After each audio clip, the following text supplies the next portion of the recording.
أعوذ بالله من الشيطان الرجيم. بسم الله الرحمن الرحيم.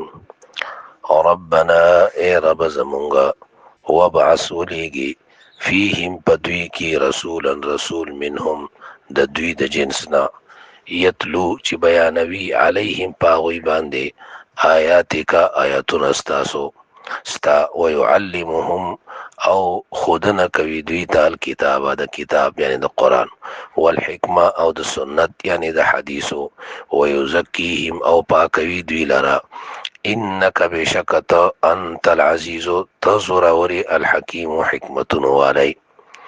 نو پدې کې د ابراهیم علیه السلام هغه درېمه دعا ذکر شو او پدې کې د ابراهیم علیه السلام د قصې بنیادی مقصد بیانې او پدې کې د آخري نبی کریم صلی الله علیه وسلم درې صفاتونه او درې کارونه ذکر دي.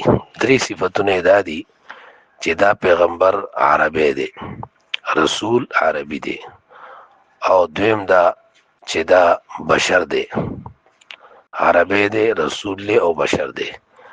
او درې کارونه دا غس دي چې قرآن بیانوي، تعلیم د قرآن او د سنت ورکوي او تزکیه کوي، پاکی یعنی د پاک عقیده او د پاکو اخلاق حکم کوي. یعنی دا پیغمبر انسان سره د انسان د عقیده په اعتبار سره او د اخلاق په اعتبار سره پاکي، یزکیهم تزکیه د نفس کوي، نفس سره پاکي. دا د پیغمبر دعا د ابراهیم علیه السلام دعا.